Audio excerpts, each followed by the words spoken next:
I'm going to start by saying I'm so nervous. This is a completely different skill set than the one that I have. I am not a public speaker. I usually have a script, and so I'm leaping off and doing something very bold and daring today with you here. And so, yeah, I don't have a PowerPoint presentation. I have never, ever spoken in public like this before, and so I think I'm just going to tell you my story if you can't hear me, if I'm not holding the microphone correctly, or if something's gone terribly awry. Somebody jump up here and help. Okay, so I think I'm just going to start at the beginning, which is, first of all, I'm from Toronto. I was born here. Woo!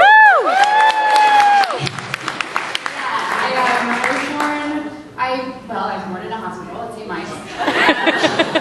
But we lived kind of at Yonge and Lawrence area, and then in the Annex, and then down at the kind of Queen West area. And I went to Holy Rosary grade school. Anybody? No.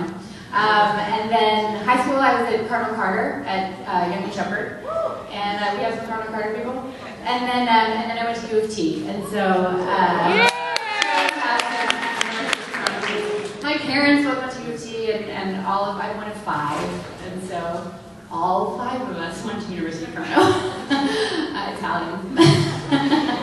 And okay, so what I wanted to say was that it all began with my parents, really. And I think a lot of it, especially, the Italians in the audience, but everybody, coming from a solid family background is really, really helpful. And you can obviously overcome any challenge, but it really helps when you've got kind of a safety net at home. And my parents were definitely that, kind of emotionally and psychologically. They were wonderful. And they really instilled in us, what should I say? Let's see. Okay, my dad, my papa, he runs a homeless shelter downtown called the Good Neighbors Club. And it services about 200, 250 guys a day and provides meals and other services to them. And my mom works at the Archdiocese. She's the director of the Office of Research there, and often does think tanks for the UN on things like female genital mutilation or war crimes against women. And basically, they made sure, both of them were immigrants to this country, one from Italy and my mom from the States. And they both got PhDs once they got here. But they made sure that their lives were devoted to giving back to their communities. And so that was kind of what they instilled in us. They had this very low standard for material success. And we had no money growing up. And we were 5 kids, and we had hand-me-downs from the neighbors, and my mom sewed our clothes, and we gave away our toys to kids who had even less toys than we did. And it was just, but there were 5 of us, and so we would play all the time. And one of the things that we did was we would put on productions in the living room. We would do plays, and even though we had very little money, they would save it up, and they would take us to the opera, or they would take us to the theater, and they kind of really emphasized that it was the life of the mind and the life of the heart that were where your treasure lies. And that regardless of your external circumstances, if you have a really stout heart, and if you have kind of intellectual riches and emotional and spiritual riches, you're going to be fine. And beyond that, you kind of, let us explore whatever we wanted to explore. And all of my siblings are doing vastly different things. One runs the education programs at the ROM, and one is a chaplain in the armed forces, and one runs a group home, and another one does folklore, and then I'm, in Los Angeles. And so anyway, so that basis, the ideals that they passed down to us were, yes, that the important thing was on the inside, essentially. And even the experience they gave us with, we didn't have the cool clothes. And the lesson, I guess that's it. We had adversity when we were young. You go to school and you're not dressed like all the other kids, and it's not the most pleasant, but you kind of learn self-forgiveness, and you learn that everybody is, it's not based on appearances. And okay, so that kind of brings me to my job, which is very much based on appearances. And I think what's great too today, I mean, I'm learning so much from you guys, and one of the things that's so incredible is that it seems like we're from such disparate fields, but everybody's saying really similar things if you kind of distill what the message is. And one of the reasons first when I heard I was doing this, I was like, I'm so underqualified, I don't have an MBA, I don't know how to run a business. But I think one of the things that is interesting about the job that I'm in is that it's so public. And the awards that you get are very flashy. It's almost like a metaphor for everybody's job. It's like, if you do something well, you get to have this trophy. Like, that doesn't happen. Or, you know, these kind of amazing paychecks sometimes that happen, or like a red carpet. There are these very flashy things that happen and punctuate your career. But that can kind of be, anyone's job has that in different forms. It's just in our field, it's very, you know, they make like an award show out of it. But I think it's very easy to kind of get lost in that and think that you're heading for a gold trophy or a huge paycheck or whatever. And I think I'm going to try and distill some of the lessons that I've learned. I've been doing this for 23 years, by the way. I started when I was 8 years old. So I suppose that's one of the lessons too, as you guys are saying, like, it doesn't, for anyone, it doesn't happen overnight. Like, if you're going to excel in your field, most likely you've put in, you guys have read the books about like 10,000 hours. Like, you kind of don't master your field until you've done it for a really, really long time. I mean, you can get lucky breaks, but often you don't feel confident enough to be creative until you've got a huge breadth of experience. And so, yeah, so I've been doing this for about 23 years. And I think the big things that I've learned. Okay, how am I doing, by the way? Great. Okay, that's good. Okay. I think the biggest thing that I've learned is that there are these flashy, punctuating moments in a career, these goals that you set. And it's great to have goals, and it's great to have future-oriented goals because it keeps you motivated and invigorated and excited. But you can't wait to be happy, and you can't wait to feel fulfilled until you fulfill these goals. And I think a lot about the marathon story that you were talking about. Basically, for me, those moments are fleeting.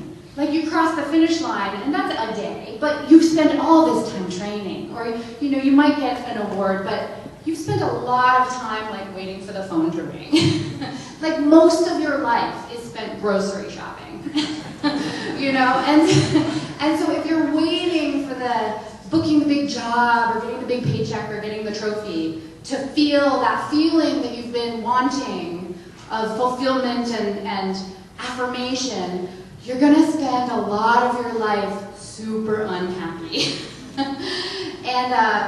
And so really, I think, based on what my parents did, which was cultivate this quality of life with nothing, I think I've really focused on trying to cultivate a quality in my life that captures the essence of what I might be looking for if I got the thing I think I wanted, right? Like, if I want to be so happy and feel so affirmed and loved and fulfilled, just do that now. Just sit in my kitchen or brush my baby's teeth and feel that.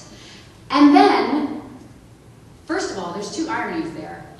The one is that if you're already kind of vibrating in that frequency, if you've already got this feeling of like, I'm so happy and I've got so much joy and I have everything I want, I have gratitude, essentially, but I have, my family loves me and I love my family and it is raining and isn't that a miracle? You know, like, if you can cultivate that feeling of gratitude, then if you happen to get the phone call or the paycheck or the award, that's totally awesome, but you've already got the feeling. right? And so if it takes a little longer than you thought it was going to take, which it will, you're okay, and your life isn't being wasted like in the waiting room, hoping that you're going to have a good ride, right? And so, okay, so the two ironies that I wanted to talk about were, one, that once you already start vibrating what I've found, I'm gonna couch this in, this is my experience. It might not be any of your experiences, it might be some of your experiences. Take what you like, leave the rest. This is my experience. So when I'm vibrating in the frequency of happiness and fulfillment and joy and gratitude, first of all, I'm far more likely to attract to me the kind of attention that I've been looking for, and the kind of awards, or the kind of promotions, or jobs, or, you know, the kinds of things I'm seeking are far more likely to come my way when I walk into a room being like, I'm so happy and life is great, and I'm so grateful that I woke up this morning and I was alive. Some people, that doesn't happen. You know, like, you gotta be grateful for all of it. And so you're more likely to attract the kind of attention you want. But then, so then you got the prize, and that's awesome. But then the second irony is that, so then you finally get the prize, it doesn't feel that different because you've already cultivated the feeling. And so it's lovely. I'll tell you an example. My husband and I, he's a really wonderful, you guys should all marry my husband, he's great.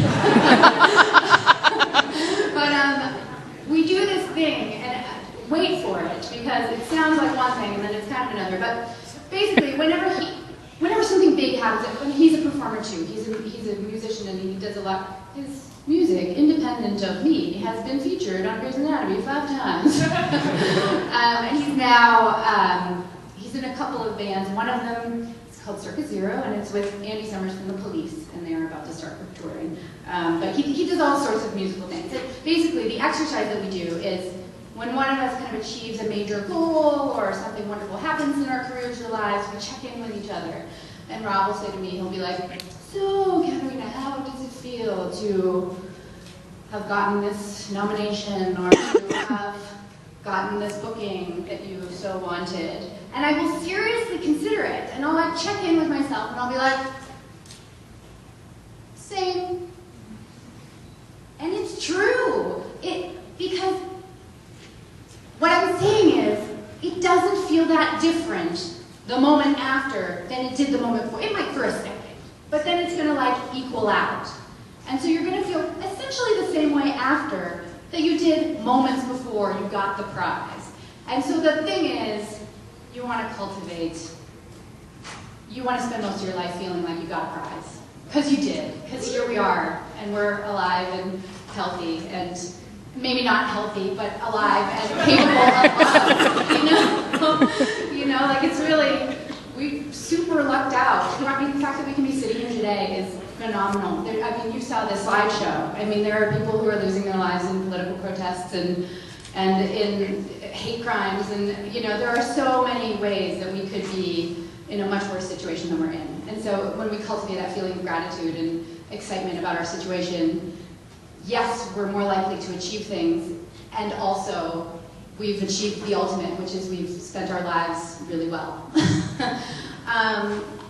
Okay, so that said, I have a list, because I figured that might not have been what you showed up to hear. So I do have a list of like Caterina's tips that I just came up with.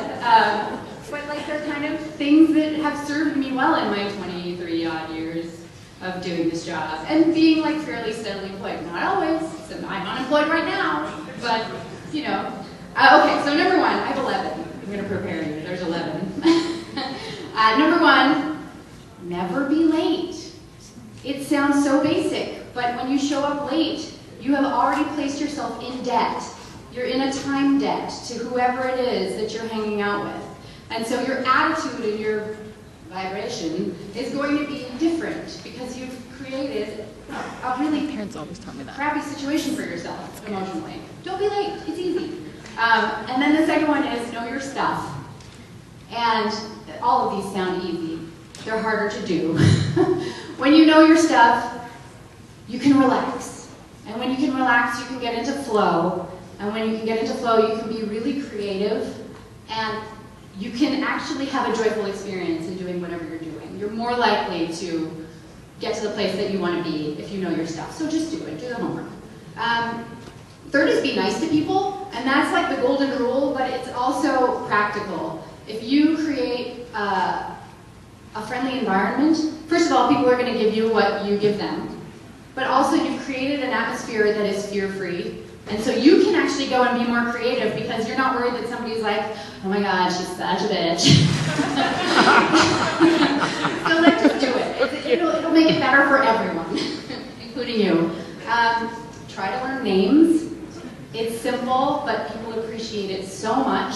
And for you, when you learn someone's name, you start to be aware that they have a whole story. They have challenges and accomplishments and a family or no family and tragedies. And when you humanize the people you're dealing with, it's less scary. You have a bunch of friends with you now instead of a bunch of people who are trying to get your stuff. Don't live beyond your means. And so that's going to be different for everybody. But essentially, figure out what your number is and don't spend it. Put your credit card in the freezer if you have to. When you're living beyond your means, you become enslaved to your financial situation. And you can no longer make creative decisions about what you want to do in your life because you have to pay that bill at a certain time. And again, you're indebted to someone. So don't live beyond your means. Floss. I cannot say enough about dental hygiene.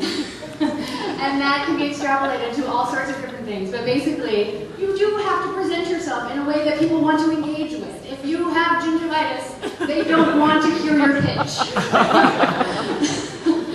Okay, let's see. 7 is marry someone awesome. And the alternate is just don't marry someone not awesome. If you can't find anyone awesome, just wait. But they're like in your face every day, and you want to make sure that they're not hurting your life, they're adding to your life. Okay, that leads, I'm going to skip 8 and go straight to 9, which is, that leads to cultivate mutually supportive relationships. And that's with coworkers, and with friends, and with spouses. Basically, what I do when I engage with someone, afterwards, I scan my body, and I go, wow, do I feel invigorated and ready to take on the world and excited, and do I love myself, or am I feeling like really drained and kind of angry and stressed out and nervous? And if that's the case, there are so many people, just make plans with someone else next time. You don't have to make a big deal of it or like break up with them. Just like go make other plans, because we don't have time for toxic relationships. And that's in all areas. The next one is funny. I was going to say eat healthy and exercise, because it really gives you much more stamina. And as an actor, but with everyone, I really think stamina is like 75% of any job. You can be brilliant, but it's a 14-hour day, and you got to be brilliant at the end of the day. And so physical health is part of the whole everything. And now we're already at 10. Gosh, this flew for me. How about you guys? So 10. I would say 10. I've kind of already covered, which is just be grateful. And that's what did it? 8? 8 was to be healthy and exercise. 10 is be grateful. And again, it's especially when you're feeling really ungrateful, especially when you're feeling like a victim, or when you feel like somebody has done you wrong. That's when you sit down with your pen and paper and you make a list of 10 things that you can be grateful for, and they can be as small as, I had fries at lunch and fries taste great, to, I'm so grateful that, I got a scholarship to my graduate program. I don't know if anybody did. There's a great slogan that I've heard that is that it's almost impossible to feel grateful and unhappy at the same time. And so just try it. If you're unhappy, try replacing that feeling with gratitude and see what happens. And then the last one is 11. Maybe my moment of controversy, but I think it really helps to find some God in your life. And it doesn't matter if you believe in one God or in 20 gods or in science with a capital S or in poetry or in group dynamics. Something bigger than you and your neurosis that can ground you in reality, give you some perspective, and remind you that there is something significantly larger and more important than that job interview. And that pretty much sums up my nuggets that I've gathered so far. And I will integrate